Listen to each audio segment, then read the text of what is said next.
Kisah sahihnya Anas bin Nadar radhiyallahu anhu. Anas bin Nadar radhiyallahu anhu adalah sahabat Nabi SAW yang tidak menyertai perang Badar.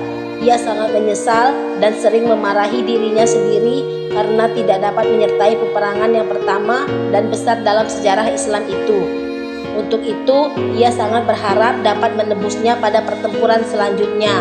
Dan ternyata kesempatan itu datang pada perang Uhud. Ia turut serta sebagai pejuang yang gagah berani. Pada mulanya, kaum muslimin telah mendapat kemenangan dalam perang tersebut.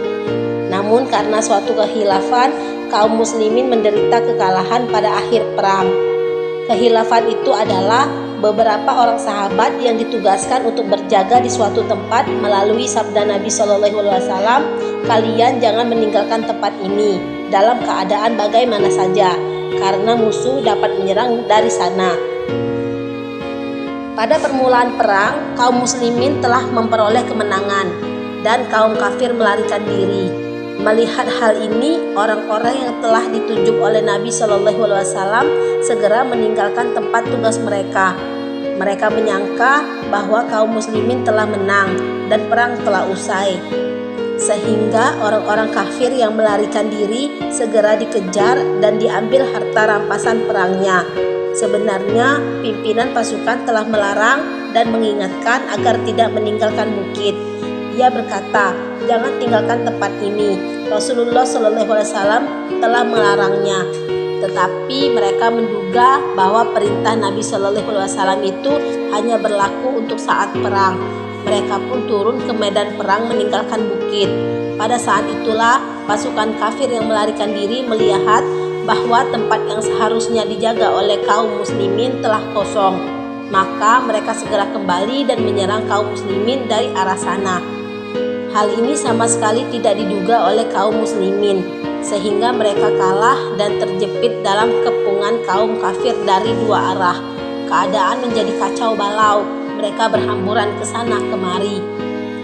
Anas radhiyallahu anhu melihat sahabat Sa'ad bin Mu'adz radhiyallahu anhu sedang berjalan. Maka Anas radhiyallahu anhu berkata, "Hai Sa'ad, akan kemanakah engkau? Demi Allah, aku mencium harum surga datang dari arah Uhud."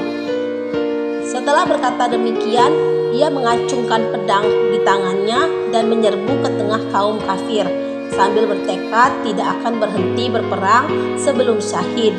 Dan ia pun syahid di medan Uhud. Tubuhnya begitu rusak ketika diperiksa. Kurang lebih terdapat 80 luka akibat tebasan pedang dan panah di tubuhnya. Hanya saudara wanitanya yang dapat mengenalinya melalui ujung jemari tangannya. Orang yang ikhlas dan bersungguh-sungguh menunaikan perintah Allah Subhanahu wa taala, bahkan ketika di dunia Allah Subhanahu wa taala memberinya kesempatan untuk merasakan nikmat surga. Inilah kisah Anas bin Nadar radhiyallahu anhu yang mencium keharuman surga ketika masih hidup di dunia. Jika keikhlasan sudah mulai ada pada diri seseorang, nikmat surga pun akan dirasakannya di dunia.